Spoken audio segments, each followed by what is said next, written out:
Well, in terms of trends, I think product security is going to take on an even broader role, right?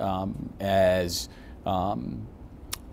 we're launching products and supplying products all over the world, right? So counterfeiting, diversion are going to continue to be very, very hot topics.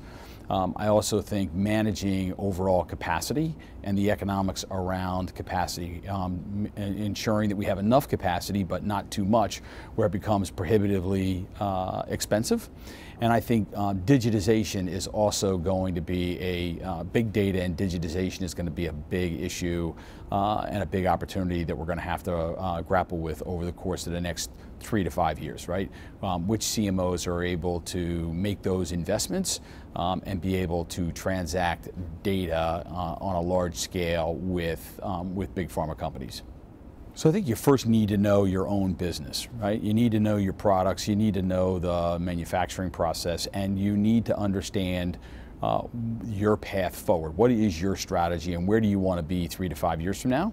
And how does your contract manufacturer then fit into that? And what specifically do you need from each one of your CMOs? You may not need to have, digitization and automation of your transactions with all of your third-party CMOs, but there may be 3 or 4 where that's really critical based on the products that you're manufacturing through those organizations and through their supply nodes.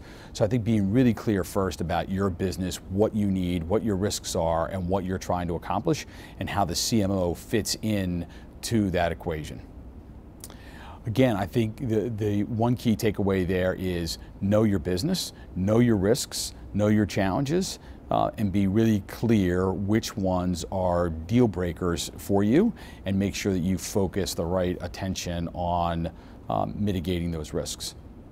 Well, it really starts with building a relationship and getting to know the CMO, getting to know and to understand what their key strategic drivers are, and then looking for the best fit, knowing what our strategic drivers are, trying to find the best fit between ourselves and that third-party CMO.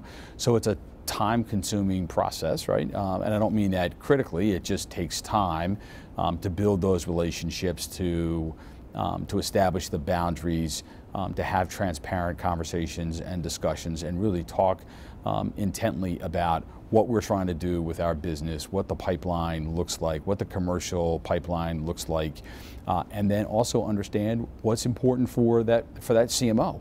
And that doesn't happen in a brief 5-minute conversation, right? There are months and months of discussions that take place. And then you also need to understand and do your due diligence around the performance execution, the reliability, and the delivery, the delivery performance that CMO has got a track record of delivering.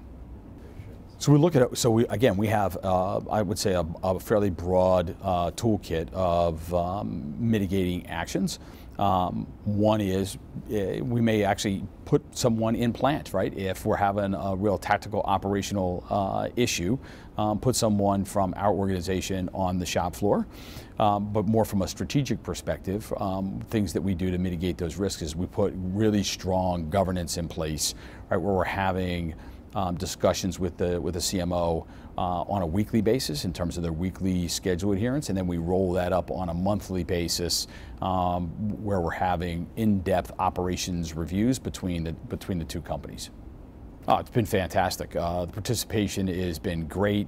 I get a chance to talk to colleagues across the industry, people that I don't see on a regular basis.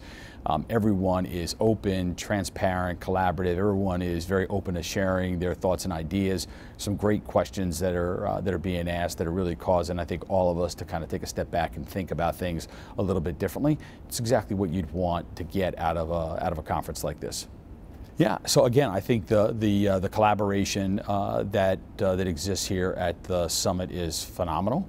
I love the networking that goes on here, and the agenda for 2 days is packed full of really robust, rich topics and conversations. And so in a 2-day period of time, I can get an awful lot of information that may otherwise take me months if I was trying to network outside of the conference.